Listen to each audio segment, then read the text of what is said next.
అటు ఏపీలో ఇటు తెలంగాణలో వరద రాజకీయం జోరుగా సాగుతోంది. ప్రజల ఇబ్బందులకు ప్రభుత్వ లోపాలే కారణమని ప్రతిపక్షాలు ఆరోపిస్తూ ఉంటే, మరోవైపు గత ప్రభుత్వ పాపాలే ఇప్పుడు శాపంగా మారాయని మండిపడుతున్నారు అధికార పార్టీ నేతలు. ఏపీలోని వరద ప్రభావిత ప్రాంతాల్లో పర్యటించిన జగన్ ఇవి మ్యాన్ మేడ్ ఫ్లడ్స్ అని ప్రభుత్వంపై విరుచుకుపడ్డారు. కరకట్టపై ఉన్న చంద్రబాబు నివాసాన్ని కాపాడేందుకు ప్రభుత్వం విజయవాడ ప్రజలను ముంచేసిందని మండిపడ్డారు. ఇది మ్యాన్ మేడ్ ఫ్లడ్స్ అంటే దాని అర్థం ఏమిటి అని అంటే, ప్రభుత్వం స్పందించాల్సిన రీతిలో స్పందించకపోవడంతో ఈ రకంగా అన్యాయమైన పరిస్థితి నెలకొని ఉంది. వలగలేరు హెడ్ రెగ్యులేటర్కు సంబంధించిన లాకులను 11 లాకులను శనివారం రాత్రి అర్ధరాత్రి దాటిన తర్వాత ఎత్తారు. అలర్ట్ లేదు. ఇక్కడ ఈ ప్రాంతంలో ఉన్న ప్రజలకు కనీసం చెప్పడం లేదు. ఎత్తేసినారు. ఎందుకు ఎత్తినారు?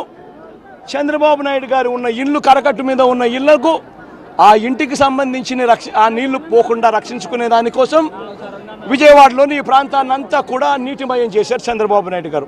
కానీ ఇలాంటి రెయిన్ఫాల్ నమోదైనా కూడా మా హయాంలో ఎప్పుడు కూడా ఈ మాదిరిగా 11 లక్షల క్యూసెక్కులకు చేరడము, దానివల్ల ప్రజలందరూ అతలాకుతలమైన పరిస్థితులు రావడం ఎప్పుడూ జరగలేదు.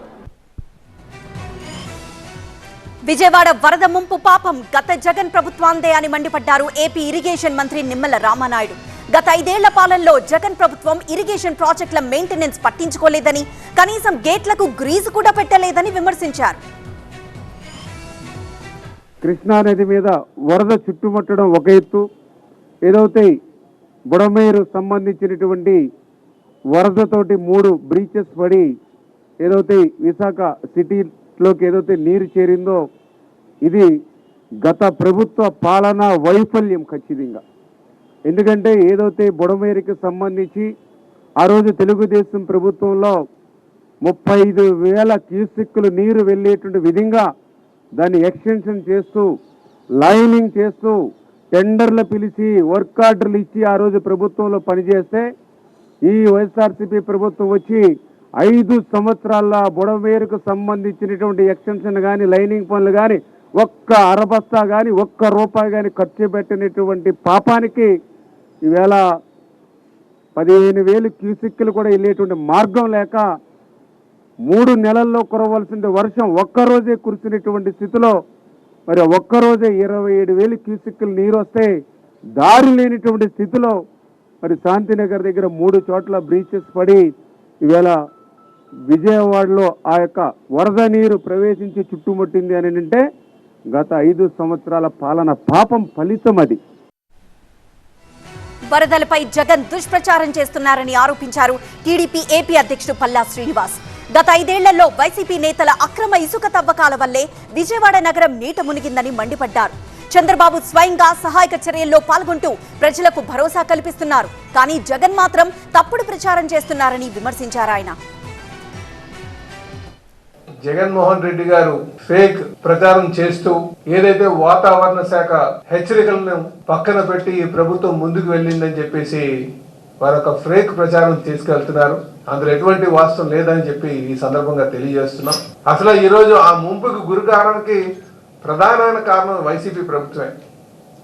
ఎందుకంటే ఆ బుడిమేడ ప్రాంతంలో వీళ్ళు ఇష్టానుసారం ఇసుక తవ్వించబడతారు. ఇవి అక్కడ పెద్ద ఘాతలా తయారయ్యి నీరు చేరుకొని ఇంతవరకు కూడా నీరు ఉండిపోయినటువంటి పరిస్థితి వచ్చింది. కనుక గత ప్రభుత్వం చేసినటువంటి పాపాలే దీనికి కారణం అని చెప్పేసి కూడా ఈ సందర్భంగా తెలియజేస్తున్నారు. నీరు నించుకోవడానికి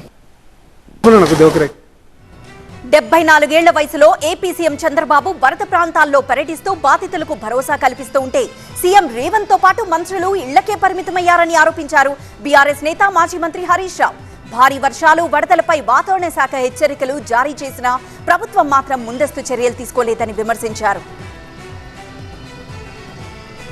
74 ఏళ్లున్న నాయకుడేమో ఆడ నిన్న నీళ్ళల్లో తిరుగుతుండు, పడవలెక్కుతున్నాడు, రాత్రంతా నిద్రపోకుండా ఆయన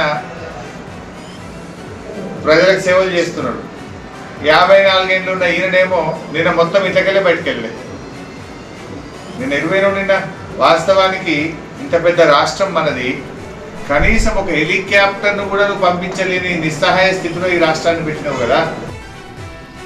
వరదలపై వాతావరణ శాఖ ముందే హెచ్చరించిన కుంభకర్ణ కాంగ్రెస్ నుంచి కనీస స్పందన లేదని ట్విట్టర్లో మండిపడ్డారు BRS working president KTR. Revanth సర్కార్ నేరపూరిత నిర్లక్ష్యంతో యువ శాస్త్రవేత్తతో పాటు సుమారు 20 మంది చనిపోయారని ఆరోపించారు. నష్టమంతా జరిగాక పూలతో వేసిన స్టేజ్ పై కూర్చొని సీఎం రేవంత్ సమీక్షలు చేస్తున్నారని మండిపడ్డారు.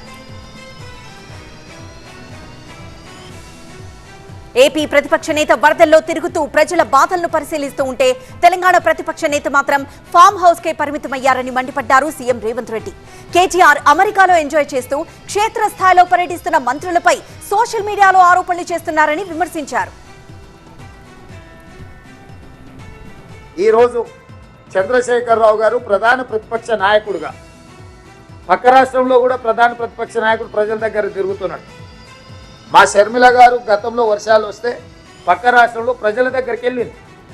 ఈరోజు నిజంగానే ప్రజలు ఇంత విపత్కర పరిస్థితులు ఎదుర్కొంటున్నాయని బీఆర్ఎస్ భావించినప్పుడు ప్రధాన ప్రతిపక్ష నాయకుడు ప్రభుత్వానికంటే ముందు ప్రజల దగ్గరికి వెళ్ళాలి. ప్రజా సమస్యల్ని ప్రభుత్వానికి నివేదించాలి.